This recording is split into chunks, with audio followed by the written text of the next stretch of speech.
శ్రావణ మాసం 2వ శుక్రవారం పురస్కరించుకొని సూర్యాపేట జిల్లా కేంద్రంలోని శ్రీ సంతోష్ మాత దేవాలయంలో శుక్రవారం శ్రీ సంతోష్ మాతకు ప్రత్యేక పూజలు నిర్వహించారు. ఈ సందర్భంగా దేవాలయ ప్రధాన అర్చకులు ఎరువంటి శివరామకృష్ణ శర్మ తెల్లవారుజామునే శ్రీ సంతోష్ మాతకు ప్రత్యేక అభిషేకం నిర్వహించారు. శ్రావణ మాసం 2వ శుక్రవారం పురస్కరించుకుని సూర్యాపేట జిల్లా కేంద్రంలోని శ్రీ సంతోషి మాత దేవాలయంలో శుక్రవారం శ్రీ సంతోషి మాతకు ప్రత్యేక పూజలు నిర్వహించారు. ఈ సందర్భంగా దేవాలయ ప్రధాన అర్చకులు ఇరువంటి శివరామకృష్ణ శర్మ తెల్లవారుజామునే శ్రీ సంతోషి మాతకు ప్రత్యేక అభిషేకం నిర్వహించారు. భక్తులు సమర్పించిన పట్టు వస్త్రాలు అమ్మవారికి అలంకరించి ప్రత్యేక కుంకుమార్చనలు నిర్వహించారు. అమ్మవారి సన్నిధిలో గల శ్రీచక్రంకు ప్రత్యేక పూజలు నిర్వహించారు.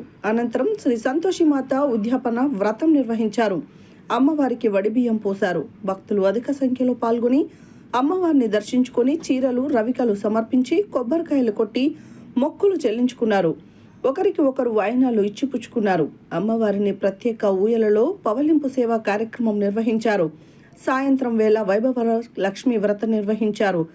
ఈ కార్యక్రమంలో దేవాలయ అధ్యక్ష కార్యదర్శులు నూకా వెంకటేశం గుప్తా, బ్రాహ్మణులపల్లి మురళీధర్, కోశాధికారి పాలవరపు రామమూర్తి, ఉప కోశాధికారి కొత్త మల్లికార్జున్, నరేంద్రుని విద్యాసాగర్ రావు, బ్రాహ్మణపల్లి బ్రహ్మయ్య, సోమ శ్రీశైలం, బెలిదే అశోక్, పబ్బా ప్రకాశరావు, తాళ్లపల్లి రామయ్య, బ్రాహ్మణులపల్లి బాలచంద్రుడు, బ్రాహ్మణులపల్లి శివప్రసాద్, దేవరశెట్టి సోమయ్య, నూకా రవిశంకర్, బ్రాహ్మణపల్లి నాగమణి, కక్కిరేని పద్మ, కర్ణాటి సూర్యకళ, పాటి వనజ, నూకా భవాని, రాణి, తరంగిణి, శివ, పార్వతి, దేవాలయ అర్చకులు బట్టార వంశీకృష్ణ శర్మ, అశోక్ మిశ్రా, మేనేజర్ బచ్చు పురుషోత్తం తదితరులు పాల్గొన్నారు.